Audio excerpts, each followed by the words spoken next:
Hello and welcome back to Discussion Corner, the series where I make a video about something I don't feel like writing a script over. So today I want to discuss something that's been going on the internet recently. I'm really tired of people on the internet being fooled so easy. Audiences, just after a movie has disappointed them, and has lied to them and has called them names and attacked them for being fans, suddenly comes out with a new trailer and it has nostalgia in it, and all of a sudden the fans, they completely forget. They're a bunch of zombies. They completely forget that this is the same series that hates them. Same series that fed them garbage. But all of a sudden, it's okay now. Because, ooh, I recognize that. Two of the major franchises in the sci-fi genre, which would be Star Trek and Star Wars, have done this recently, pulled this off recently. I was thinking about doing an episode why everyone hates the Picard trailer, because my last why everyone hates Star Trek video is my most popular video ever. But since it's pretty much divided, it's really not like a big hate. So I'm just going to talk about my reaction to Star Wars Rise of the Skywalker and Star Trek Picard. Because honestly, I was so underwhelmed by both trailers, but people are fawning over it. People don't know what art is anymore. They just care about nostalgia and the fact that something they saw as a kid is being done again. That's apparently all it takes to make a good movie. Watching the Dark Tower movie insulted me. I didn't care that it had references to the book in it. Oh look, it says all hail to the Crimson King on the wall. This is good filmmaking. I was insulted. Blind fanboys, you're a bunch of sheep, a bunch of zombies. Just stop. You're embarrassing the rest of us. The movie's going to be awful. The show's going to be awful. Simply because they brought back a couple of characters and things that you like doesn't mean the film is automatically saved. So first I'm going to react to the Star Trek Picard trailer, and then after that we're going to react to the Rise of Skywalker trailer. And I'm going to stop it and give my thoughts about the trailer and, my 2 cents, basically, the gist, everyone on YouTube does it. So, without further ado, let's get started with Star Trek Picard. Have you ever been a stranger to yourself? Alright, first things first, I have a bit of a nitpick. Both these trailers that I'm about to watch do it, and so do several other forms of media. Stop doing this. Your film or show is not is not deeper, more philosophical, because you ask these contemplating questions you found on Pinterest. Okay? Stop doing this. The most amazing writing in the world, the most incredible philosophical stories ever told, are the ones that are extremely subtle and only come up in conversation when it's necessary. I don't remember a time where someone would ever come up and be like, have you ever not known you?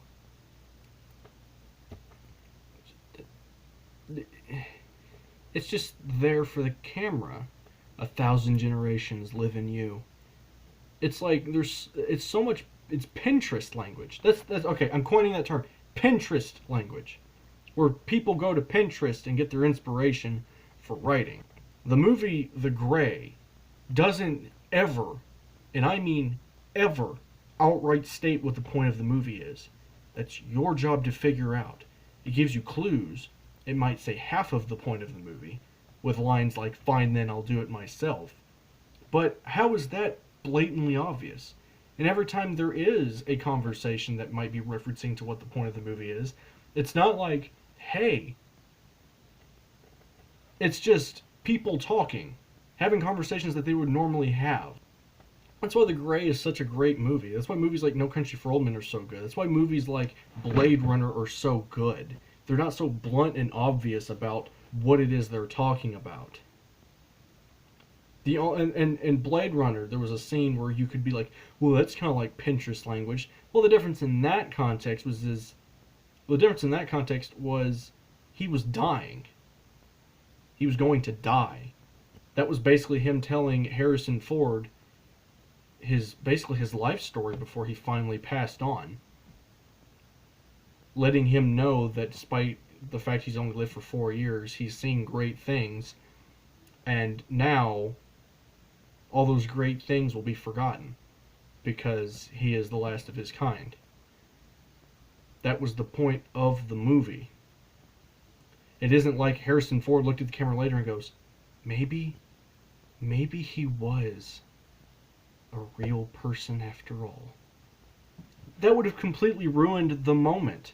But so many modern sci-fi pictures now and shows blatantly state the point to your face. I call it Pinterest language. It's when somebody posts this inspirational quote to try to get brownie points. Never give up on your dreams. I see it everywhere. Just stop doing it. It's not subtle. It's not well written. It's garbage. Nearly 2 decades ago, Commander Data sacrificed his life for me. You see what I mean? It has no depth. It meant nothing. And even Picard's follow-up quote, when he's answering her question, doesn't have anything to do with the question she asked. Have you ever not known yourself? Yes, 2 decades ago, Commander Data killed himself for me in Star Trek Nemesis. It's like, did you ever have a problem not knowing who you were in that movie? 'Cause I don't remember that. When have you ever had that problem where you didn't know who you were and you were trying to find your identity? And if you were, why didn't you use that as an example instead of the example that was going, oh, because nostalgia, because you guys remember Data and how he killed himself to save Picard in Star Trek Nemesis, right? You guys remember that. You guys are Star Trek fans, right? We haven't lost all of you, have we? Here's a picture of Data, okay? We haven't forgotten about you. These past few years, I really tried to belong here. This should have been the line that followed up, not the line before it. The line before it could have been cut out of his conversation, and it wouldn't have taken anything away from it. He could have said, I stepped down from captaining years ago, and since then, I haven't been able to fit in. There. Instead of going, nostalgia, nostalgia, nostalgia, and ever since then, I just haven't been the same. It's like, they didn't do it for purposes of story, they did it so you guys would watch it, because he said, Data. Everyone's favorite character, he said it. He said Data's name. It's lazy. They didn't do it for any other purpose than just to get you fooled and to watch their dumb show. I know for a fact this show is going to be bad. If you honestly think that the people who are in control of Star Trek Discovery aren't going to screw up Picard, you're a fool. Alan Kurtzman is in control. The guy who wrote Amazing Spider-Man 2, Transformers 2, Star Trek Into Darkness, and directed the new Mummy movie. If you honestly think that guy is going to handle this series with respect, because he hasn't in the past, so why should he now? You're insane. The point is that this line of dialogue was not delivered because of the story. It was delivered for nostalgic purposes. Commander Data had nothing to do with him stepping down as captain. In fact, he was still captain of the Enterprise after Data died and Riker left and the entire crew basically disbanded. He was still in charge.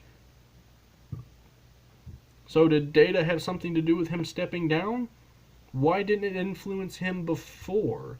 He seemed like he was going to be captain for a while. That little bit of optimism. And don't say, because he misses Data. Data's still alive. He's in B4's body. If you don't remember how that movie ended. What is he depressed about? Data's still alive. Everyone is still okay.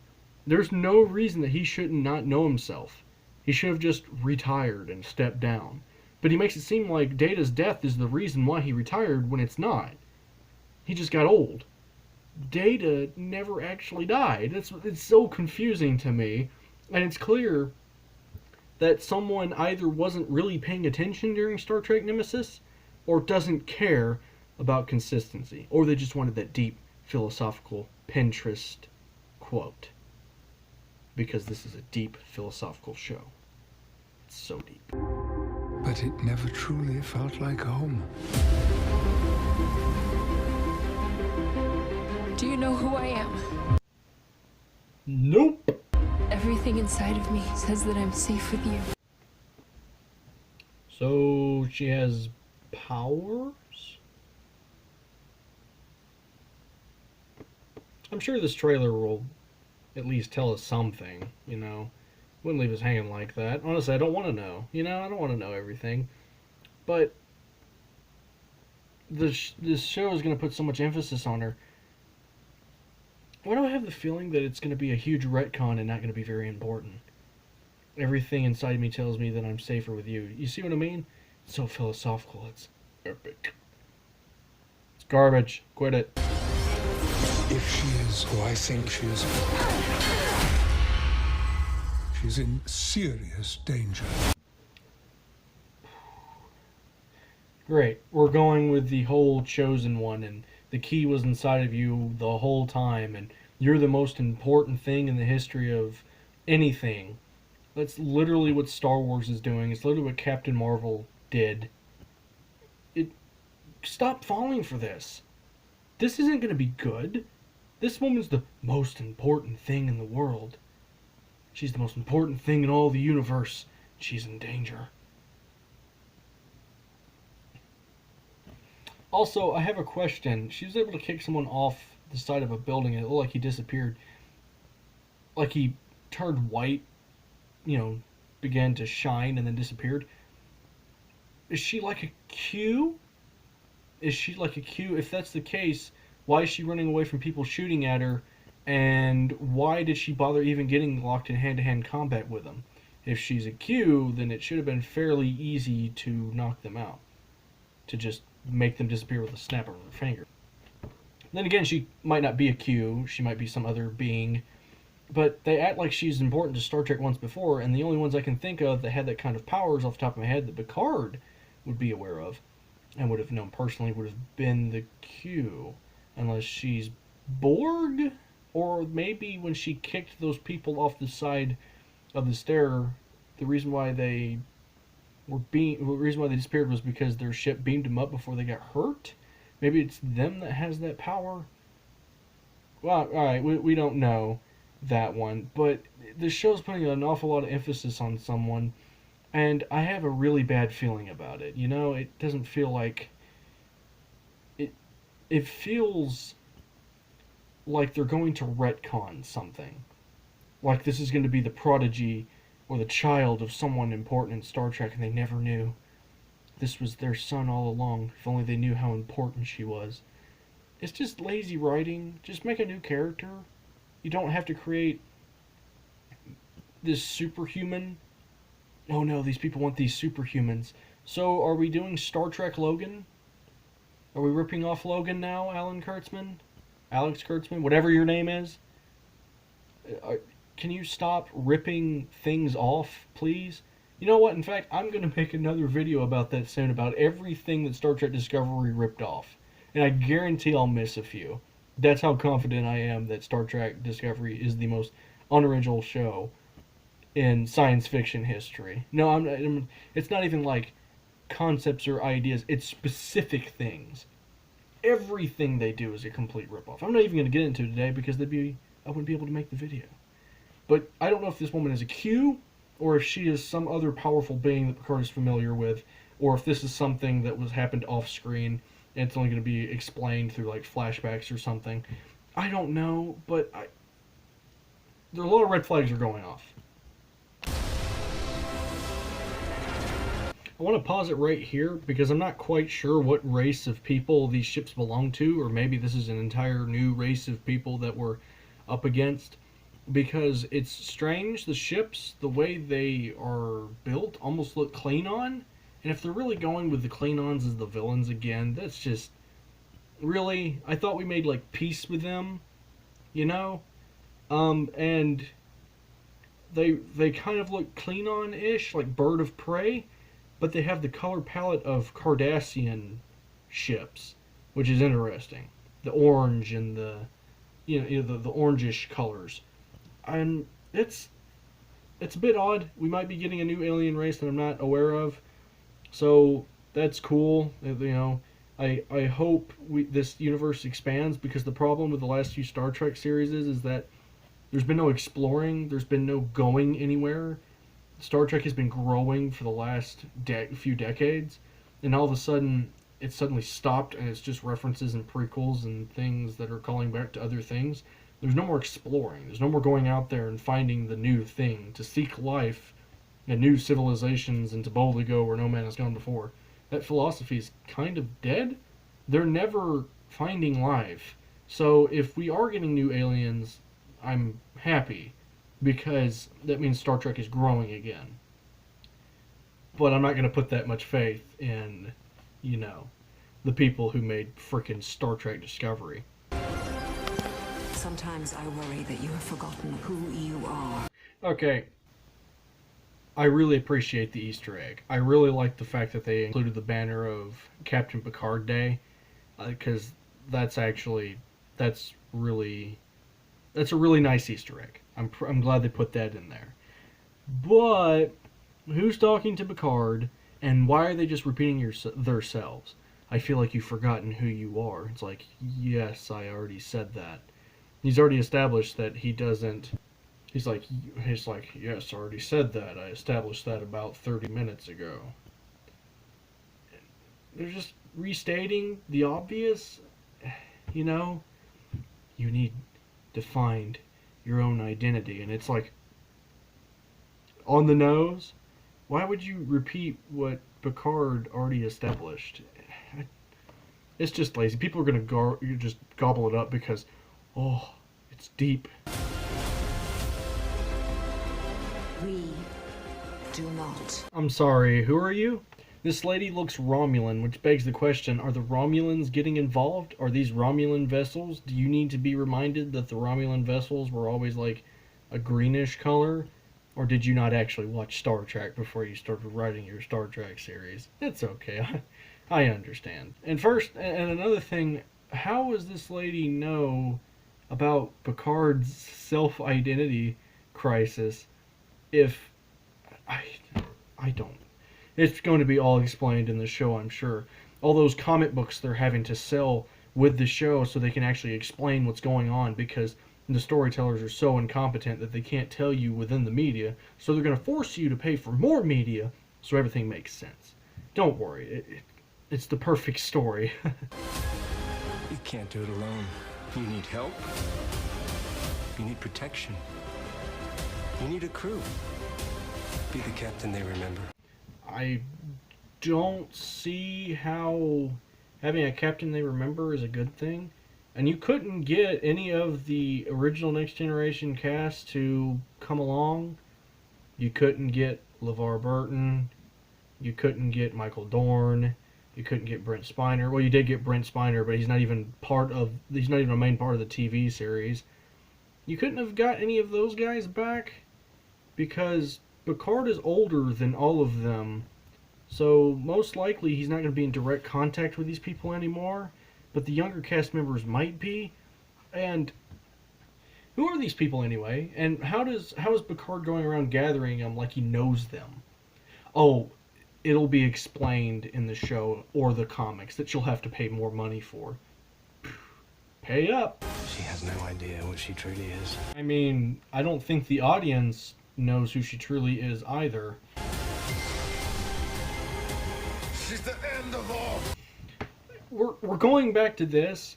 Star Trek, stop doing apocalyptic level events as your only storytelling platform.